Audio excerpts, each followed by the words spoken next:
আপনারা দেখছেন TVN update. স্বাগত জানাচ্ছি আমি রানা রায়হান। মধ্যপ্রাচ্যে সামরিক অভিযান আরও তীব্র করেছে ইসরায়েল। কাতারের রাজধানী দোহায় হামাস নেতাদের টার্গেট করার একদিন পর এবার ইয়েমেনের রাজধানী সানা এবং আল জাউফ ডিস্ট্রিক্টে একযোগে হামলা চালিয়েছে তারা। ইয়েমেনের স্বাস্থ্য মন্ত্রণালয় জানিয়েছে বুধবারের এই হামলায় অন্তত ৩৫ জন নিহত এবং ১৩১ জন আহত হয়েছে। নিহতের সংখ্যা আরও বাড়তে পারে বলে আশঙ্কা করছে কর্তৃপক্ষ। প্রত্যক্ষদর্শীরা জানায় ইসরায়েলি জেটগুলো সানার আবাসিক এলাকা আল তাহরিরে বোমা বর্ষণ করে এবং শহরের দক্ষিণ পশ্চিমে 60th স্ট্রিটের একটি চিকিৎসা কেন্দ্রে হামলা চালায়। আল জাউফের রাজধানী আল হাজমের সরকারি কম্পাউন্ড ধ্বংস করা হয়েছে। একাধিক স্থানে অগ্নিকাণ্ড ঘটে।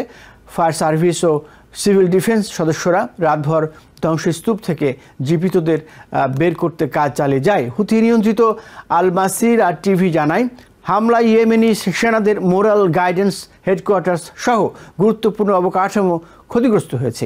ইয়েমেনের অয়েল অ্যান্ড গ্যাস কর্পোরেশন অভিযোগ করেছে ইসরায়েল ইচ্ছাকৃতভাবে একটি মেডিকেল স্টেশনকে টার্গেট করেছে। হুথি সামরিক মুখপাত্র ইয়াহিয়া সারি জানান তাদের বাহিনী সারফেস টু এয়ার মিসাইল ব্যবহার করে ইসরায়েলি বিমানকে প্রতিরোধ করেছে এবং কয়েকটি জেট পে লোড ফেলবার আগেই ফিরে যেতে বাধ্য হয়।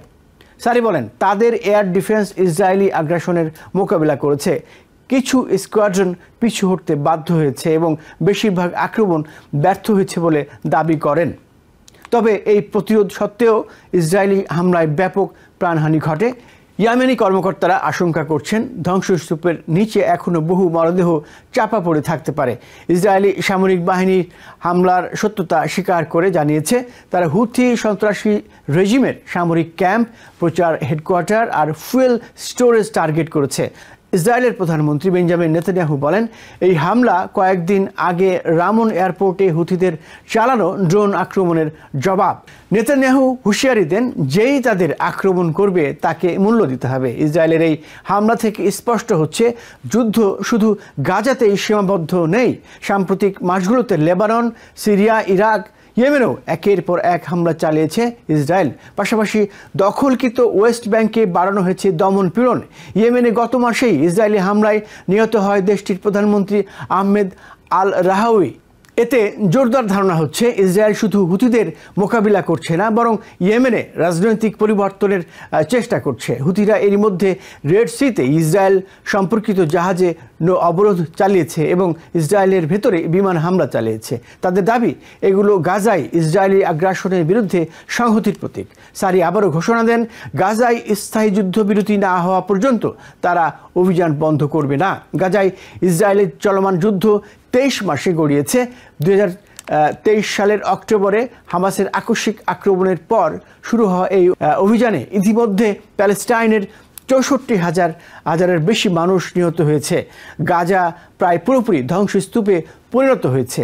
জাতিসংঘ জানিয়েছে গাজায় দুর্ভিক্ষ চলছে এবং ব্যাপক আকারে রোগ ব্যাধি ছড়িয়ে পড়েছে। মানবাধিকার সংস্থাগুলো বলছে ইসরায়েলের এই অভিযান গণহত্যার শামিল। ইয়েমেনে হামলার 24 ঘন্টা আগে দোহায় একটি আবাসিক ভবনে ইসরায়েল হামলা চালায়, যেখানে বলা হয় হামাস নেতারা বৈঠক করছিলেন। এতে অন্তত 6 জন নিহত হয়। তবে হামাস জানায় শীর্ষ নেতৃত্ব বেঁচে গেছে। কাতার, যারা দীর্ঘদিন ধরে হামাস আর আমেরিকার মধ্যে যুদ্ধবিরতির মধ্যস্থতা করছে, তারা এই হামলাকে সার্বভৌমত্ব লঙ্ঘন হিসেবে নিন্দা জানিয়েছে। বিশ্লেষকদের মতে এই হামলা প্রেসিডেন্ট ডোনাল্ড ট্রাম্পের নতুন যুদ্ধবিরতি প্রস্তাবের আলোচনাকে জটিল করে তুলতে পারে। কাতার আর ইয়েমেনে ইসরায়েলের অভিযান উপসাগরীয় দেশগুলোর মধ্যে তীব্র উদ্বেগ সৃষ্টি করেছে। আঞ্চলিক নিরাপত্তা আর জ্বালানি সরবরাহ নিয়ে শঙ্কা দেখা দিয়েছে। জাতিসংঘ সতর্ক করেছে ইয়েমেনের মতো যুদ্ধবিধ্বস্ত দেশে নতুন আক্রমণ মানবিক পরিস্থিতিকে ভয়াবহ করে তুলতে পারে।